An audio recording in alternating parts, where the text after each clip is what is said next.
Welcome back to the Professor's Lab. I'm Professor V, and this is round 4, the final round of our September League Challenge that happened at Die Hard Games on September 12th, 2024. If you didn't know, Die Hard League happens every Thursday at 6 p.m. Central, featuring casual and tournament play at whatever format everyone wants. Stellar Crown will be League Tournament legal at Die Hard Games starting Thursday, September 26th.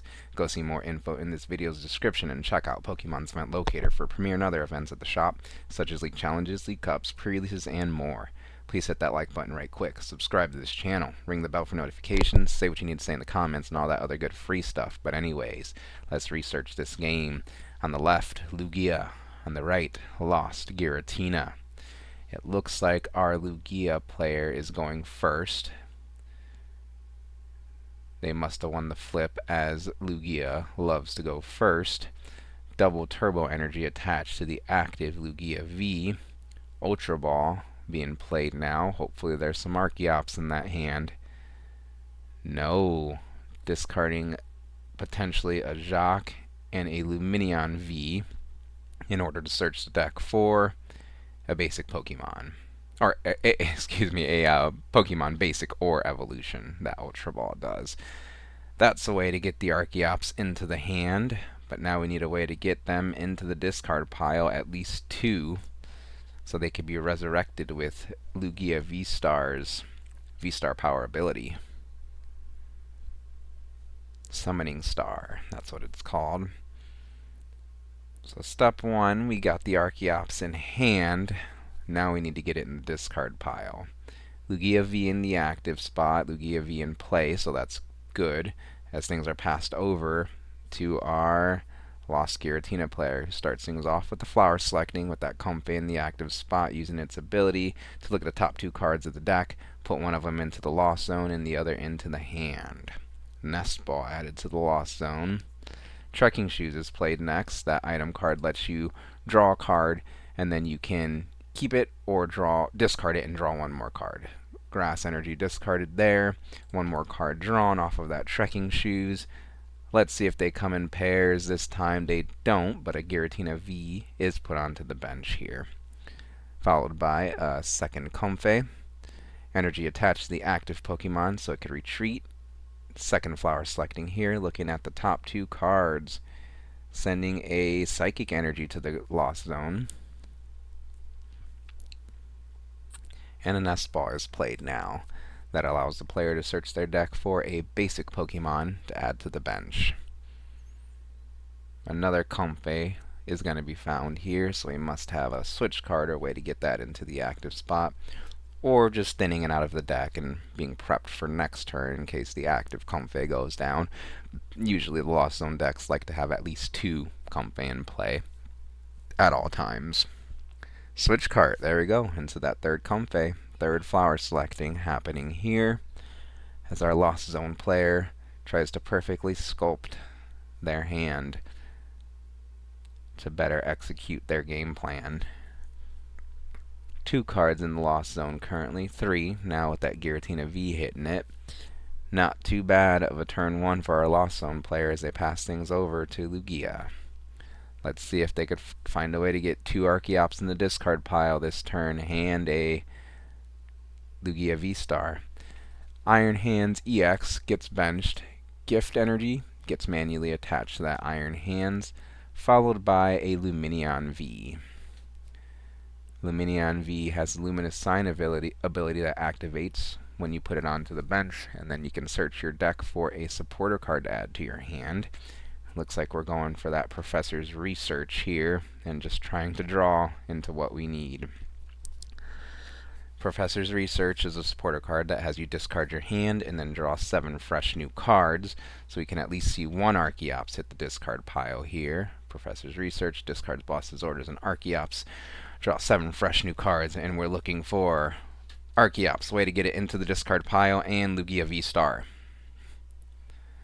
There is the Jamming Tower that disables all Pokemon tools in play.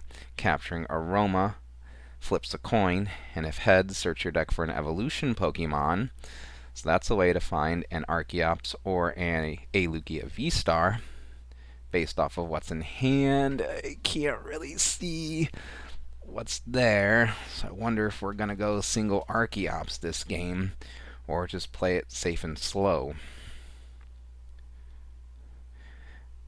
Lugia V facing, or V-Star facing up against Giratina V-Star. Scary for the Lugia because the Giratina can one-shot the Lugia with its GX attack, or GX attack. Can you tell I just got done playing Sun and Moon? With its V-Star attack, or its regular attack, Lost Impact, does 280 as well. Our player is still resolving this capturing aroma here, trying to decide the best play. Maybe not easy because of what's in hand. However, it looks like they are going for this Lugia V-Star.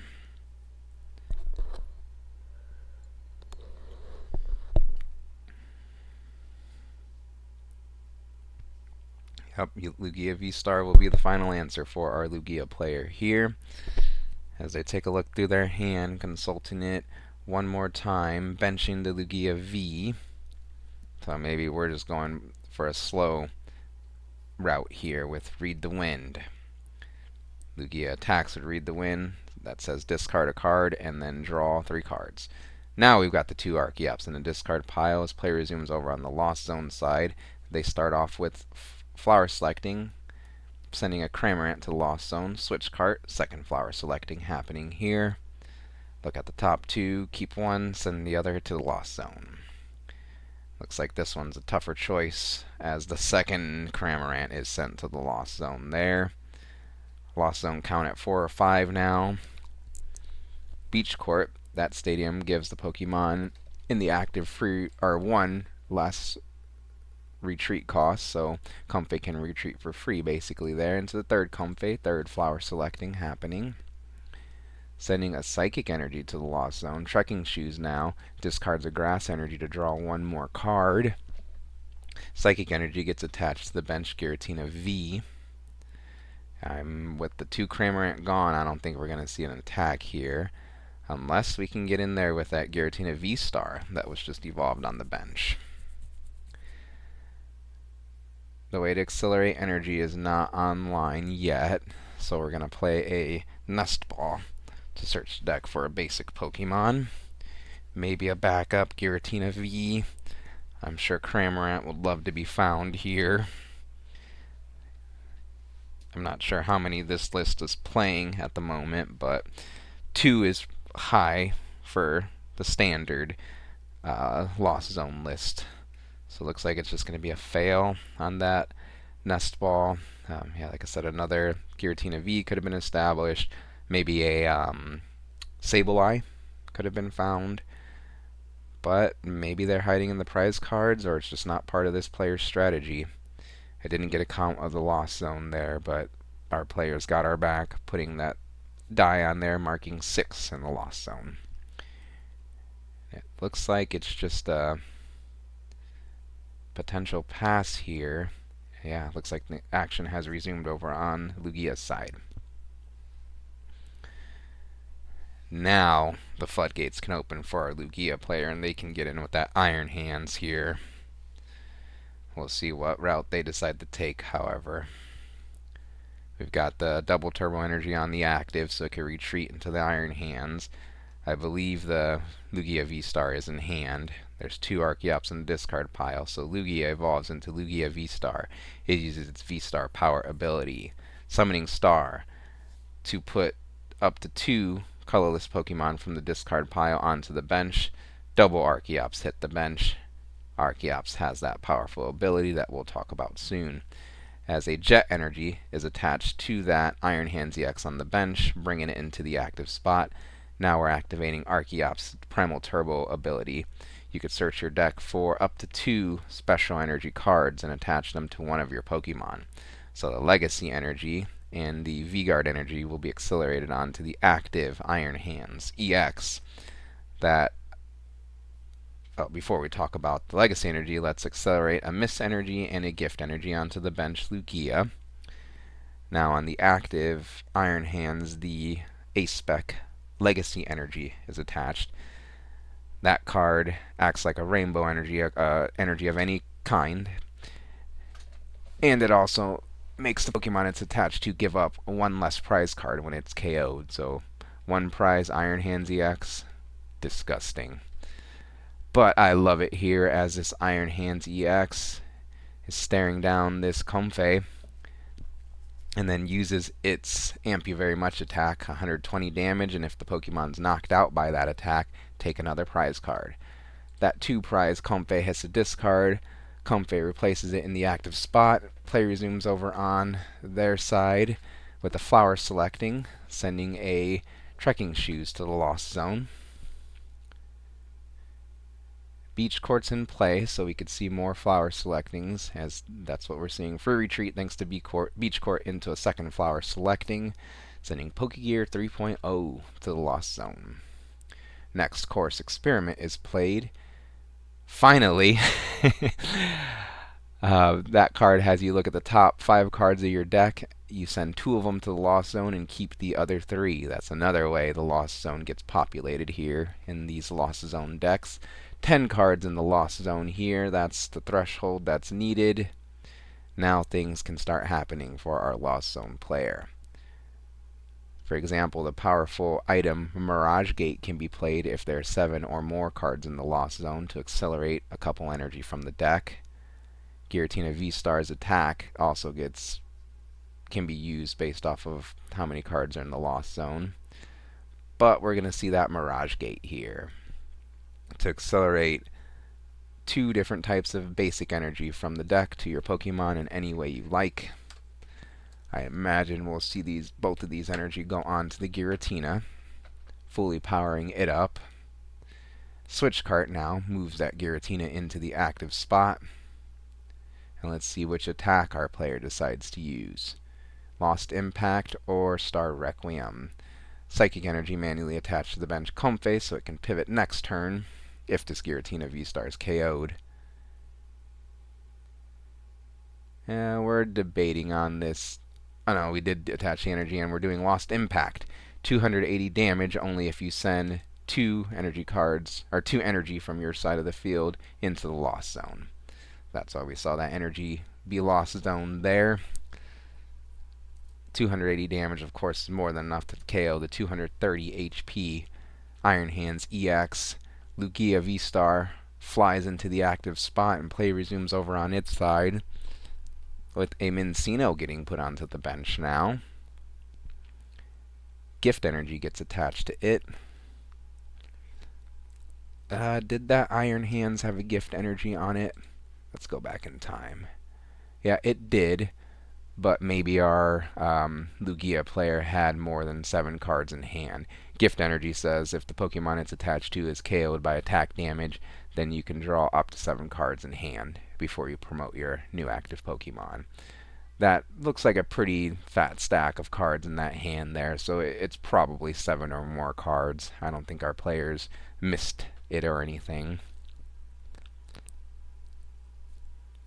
So yeah, we'll just move along with the game here as, again, Lugia flies into the active. Benching that Minccino. Yeah, that looks like 7 or more. If it's not, just let me know in the comments, please. Gift Energy attached to the Minccino, of course. Also, let me know what your favorite Pokemon is in the comments. Then I'll comment mine, too. Okay, our player's checking out the cards on the board, making sure they understand fully what is transpiring here in this round 4 of our little league challenge here at Die Hard Games. Is there any other plays that our Lugia player can do before Primal Turboing? I think that's what we're seeing here. One of the Archeops uses Primal Turbo to accelerate a couple special energy cards from the deck to that Minccino in play, specifically the Jet Energy and Mist Energy, along with the Gift Energy, are now all on that big mini Pokemon. That's good because it preps it for a one-shot on something big on the opponent's side next turn when it can evolve. Boss's orders now brings up a Comfey into the active spot, so that way the prize race can continue to be ran. Lugia V-Star takes an easy KO on the opposing Comfey with its attack.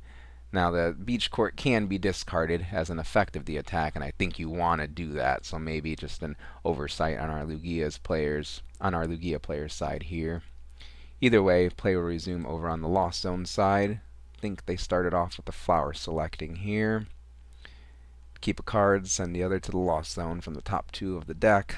Nest Ball hitting the Lost Zone here.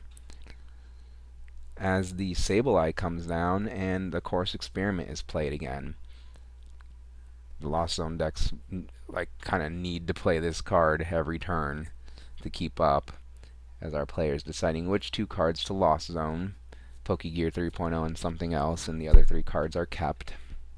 Next, that Hero's Cape is put on to the Giratina V-Star. That A-Spec gives plus 100 to the Pokemon it's attached to's HP.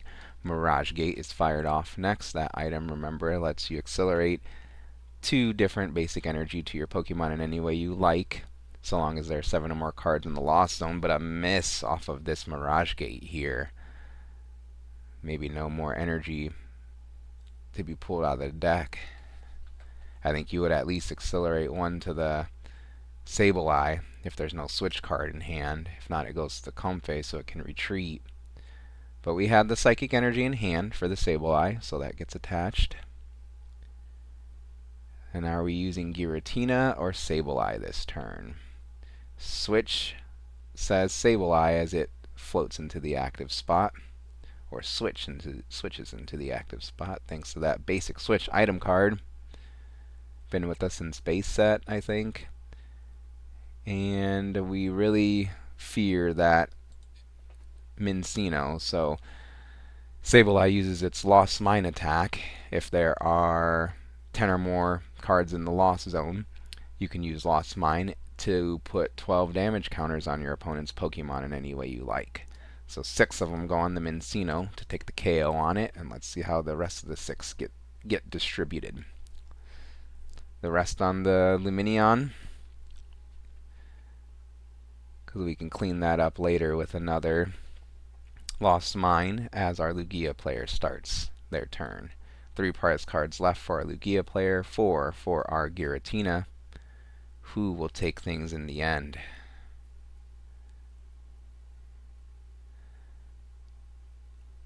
Aha, our player is wondering about Mist Energy. Actually, I missed that here too. The Mist Energy actually protects the Mincino, or the Pokemon it's attached to, from effects of attacks. And Lost Mine, placing 12 damage counters, is definitely an effective attack. This is why we chill in the professor's lab, so we can learn and research these things.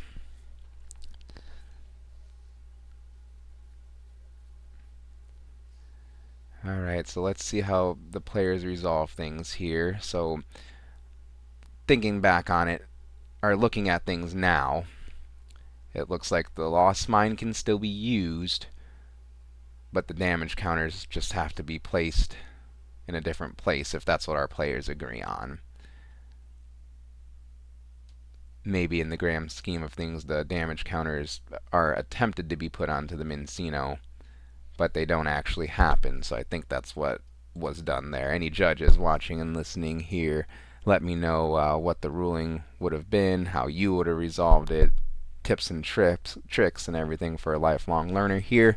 It looks like, though, our players what was decided upon was to just have those damage counters attempt to be put on Mincino, and they just don't, and unfortunately are wasted essentially here. So good catch on our player's side. A prize card does need to be put back by our Giratina player here. Definitely lots of moving pieces here, and a little bit more complex of a ruling and fix and everything to happen. I'm not sure if a judge was called or not at this tournament, but either way, just a good reminder for everybody. If you have any questions, anything like this, anything crazier than this, even anything less crazier than this happens, feel free to call a judge. That's why we're there. Either way, for the sake of this video, we'll just move forward with the game. It looks like the thing that happened was the Cinccino survived. It evolved into Cinccino this turn. And let's see if we've got that boss's orders in hand.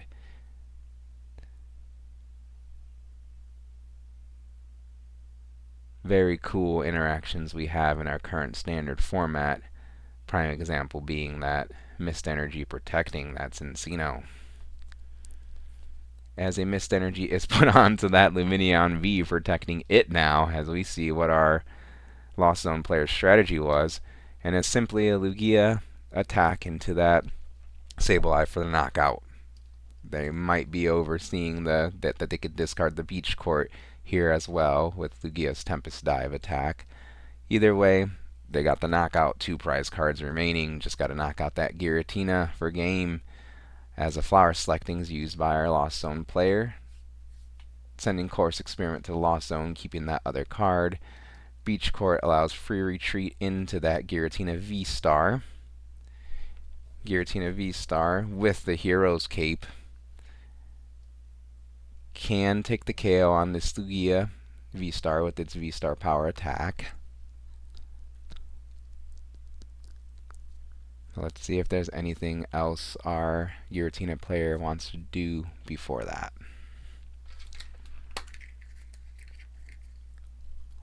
They are trying their best to see how they can come back into this game as they use Star Requiem V-Star power attack. Oh, maybe not. Yep, we're going for it. And actually,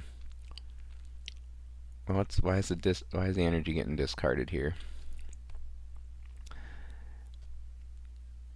Ah, okay. I see. Our player was seeing actually if they can use the Star or the Lost Impact to take the KO. Okay, so that's what's happening here, I think.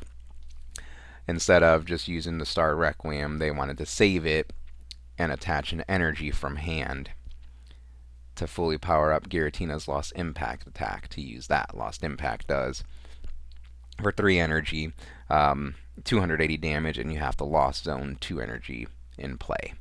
So they put the energy cards in the discard pile. Easy mistake there. You know, that's the common mistake, to put the energy in the wrong pile, but let's see if it matters. Usually doesn't matter too much for our players here, as I think our Lugia V-Star player has the game. They're going to accelerate all the energy onto that active Minccino with Archeops Primal Turbo on the bench, and then special roll Minccino's attack to 70 times the amount of energy that's attached to it. So let's see, let's do some math here. 1, 2, 3, 4, 5, 6 energy there. 6 times 7 is 420. And then that Giratina V-Star has, thanks to the Hero's Cape, 380 damage. So 420, more than enough to KO the caped Giratina V-Star for the last 2 prize cards of the game. What a game we had there. Thanks to our players for giving us a good game to watch. And top 4 for this event of overall standings, because of course we had multiple age divisions here, a couple of juniors, a couple of seniors, and all the masters. But I will just give you the final standings for everybody. In first place was our senior, I believe, senior Snorlax player. Second place was our Lugia player here. Third place was our Giratina player here. And fourth place was our right Regidrago, I believe, player that was featured in another video from this tournament. Congrats to our League Challenge tournament champ, and to you all for playing some Pokemon. Thank you. What do you think of this video and the commentary? Please leave feedback in the comments. Like this video, subscribe to this channel. Thanks for watching, and I'll see you next time in the Professor's Lab.